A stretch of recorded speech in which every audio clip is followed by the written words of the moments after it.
मध्य प्रदेश में विधानसभा सत्र की अधिसूचना जारी कर दी गई है। शीतकालीन सत्र की अधिसूचना को जारी कर दिया गया है और 16 से 20 दिसंबर तक ये शीतकालीन सत्र चलने वाला है। विधानसभा ने अधिसूचना जारी कर दी और 5 दिन का ये शीतकालीन सत्र रहेगा।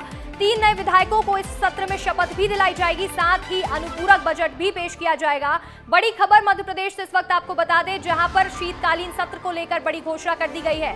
16 से 20 दिसंबर तक ये शीतकालीन सत्र चलेगा और अधिसूचना जारी कर दी गई। मध्य प्रदेश में विधानसभा सत्र की अधिसूचना जारी कर दी गई है।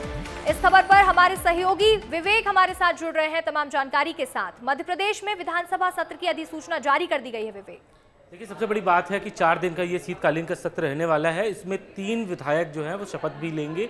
अमरवाड़ा से कमलेश शाह जीत चुके हैं, वो भी शपथ लेंगे। इसके अलावा बुधनी और विजयपुर से जो भी विधायक होंगे वो सदन की कार्रवाई के दौरान उनको सबसे पहले सदस्यता दिलाई जाएगी। और सबसे महत्वपूर्ण बात है, सरकार ये दूसरा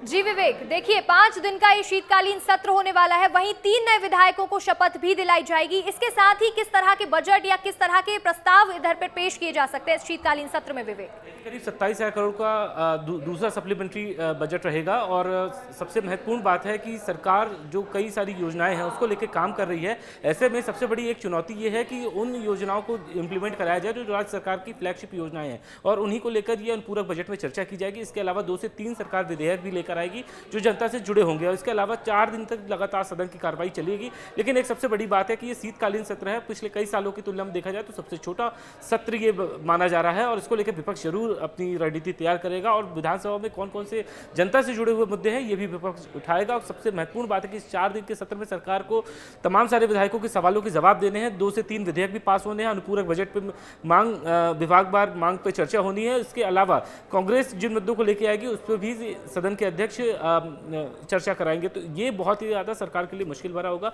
4 दिन का ही सत्र चलाना है और उसमें इतने सारे विधायकों के सवाल। 4 दिन का ही सिर्फ ये शीतकालीन सत्र होने वाला है, केवल 4 दिन का। तो इसमें कोई ऐसा बड़ा फैसला लिया जा सकता है या कुछ ऐसा सरप्राइजिंग एलिमेंट निकलकर सामने आ सकता है मात्र 4 दिन में? देखिए, मध्य प्रदेश में किसानों का सबसे बड़ा मुद्दा रहा है और किसान से जुड़ी हुई योजनाओं को लेकर कांग्रेस लगातार सरकार से मांग करती रही है कि सरकार ने जो वादे किए हैं उनको पूरा किया जाए। अब धान और ज्वार की जहां तक एमएसपी की बात है वो चर्चा हो रही है, लेकिन इससे पहले सोयाबीन की फसलों को लेकर कितना किसानों को दाम बेहतर मिला है, कितनी फसलें खराब हुई हैं, इन तमाम मुद्दों का ब्यौरा कांग्रेस लेगी। और सबसे बड़ी बात है कि सरकार को कई और बड़े मुद्दों को लेकर घेरेगी। अब चुनाव के परिणाम भी ये तय करेंगे कि आखिर विधानसभा में माहौल कैसा होगा, क्योंकि विधानसभा में 3 विधायक शपथ लेंगे और 23 नवंबर को परिणाम आना है। 23 नवंबर के बाद आखिर वो कौन से विधायक होंगे जो बुधनी या फिर विजयपुर से जीत हासिल करेंगे और विधानसभा में जाके शपथ लेंगे, ये एक बहुत बड़ी देखने वाली बात है। क्योंकि 4 दिन का मात्र ये पूरा कार्यक्रम रहेगा। विधानसभा में शीतकालीन सत्र चलेगा, उसमें विधायकों के सवालात से लेकर तमाम सारे बजट और मांग संबंधी विषयों को भी चर्चा होगी। इसके अलावा शून्यकालीन पे भी चर्चा विपक्ष कराने की मांग कर सकता है। उसको पीछे के कारण है कि पिछली जब बजट सत्र चल रहा था जुलाई में, उस वक्त कांग्रेस की मांग थी कि लंबा सत्र होना चाहिए, लेकिन 4 से 5 दिनों के भीतर ही। देखिए, लंबा सत्र नहीं है, मात्र 4 दिनों का ये सत्र रखा गया है और अधिसूचना जारी कर दी गई है। तमाम जानकारियां देने के लिए और हमारे साथ जुड़ने के लिए आपका बहुत बहुत शुक्रिया विवेक।